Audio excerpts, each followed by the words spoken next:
All right, well, thank you for coming. I'd like to introduce, first of all, my wife, Barbara.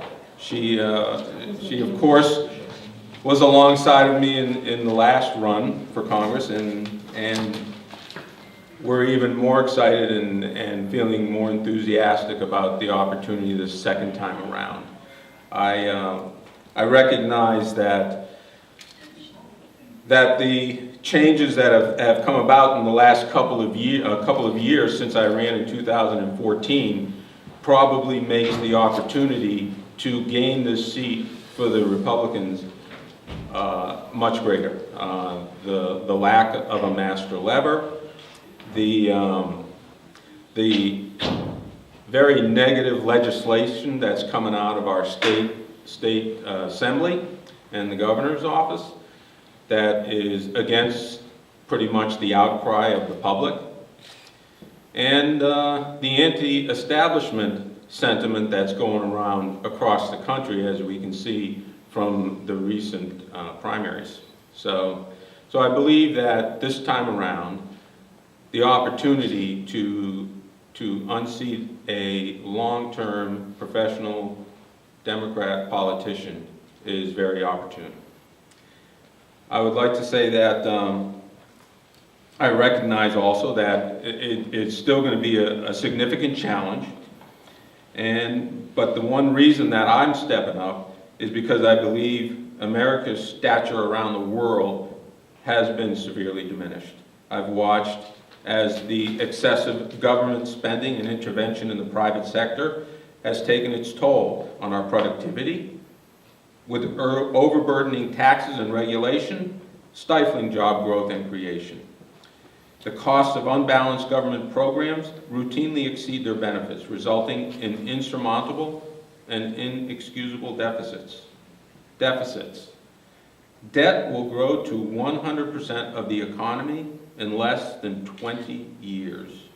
Mandatory spending on healthcare is expected to double as a percentage of the economy in that time frame. It seems the professional politicians that have infected Washington don't have a clue or concern about how this is destroying our country. This is why we need ordinary citizens with a business background back in our government. Citizens who understand about working within a budget and who care about their children and their grandchildren's future. The one thing that always stirs the people is when we have taxation without representation. That is what ended up creating this country. And that's what we have going on right now. When you look at what our children and our grandchildren and our great-grandchildren have to look forward in the future, they're being taxed now without having a voice. And this is why this needs to stop. And we need to get politicians who go to Washington and recognize that we are damaging our children and our grandchildren, our great-grandchildren's futures. I have thrown my hat into the race once again, not something I was anticipating doing, but with the lack of a candidate who's willing to go up against Mr. Langevin, I decided it was my obligation to step forward and to take on the challenge. In a nutshell, my mission is to attack waste and fraud. I recently read a nonpartisan article that indicated over $100 billion in erroneous overpayments in entitlement programs alone. I don't see why something like this is not addressed by our representatives in Washington. Instead, they just keep kicking it down the road, keep throwing out the fluff to try to make people feel good, and they keep getting reelected. As a matter of fact, I read in an article not too long ago, actually not an article, but a quote, that it says that this is from James Madison, well over 200 years ago. I believe there are more instances of the abridgment of the freedom of the people by gradual and silent encroachments of those in power than by violent and sudden usurpations. This danger ought to be wisely guarded against. This is 200 years ago that our founders set up a government that would hopefully protect us from this type of abuse of power. Thomas Jefferson said, "I predict future happiness for Americans if they can prevent the government from wasting the labors of the people under the pretense of taking care of them." And look, exactly what we've fallen into, exactly what he warned against.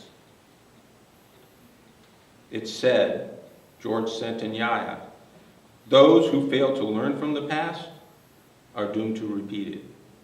And we are certainly on that dooming trail. There's a cycle of great governments. The cycle goes from bondage to spiritual courage, to liberty, to abundance, to complacency, to apathy, to dependency, and then right back into bondage. This was something that was studied over 250 years ago by a Scottish professor named Alexander Tytler. And he determined this cycle that was a result that every great nation went through, going back all the way back to Mesopotamia. And this is exactly the path that we are on. And the politicians don't even care, because the only thing they care about is getting reelected and staying in power. And you stay in power by keeping the public dependent on you.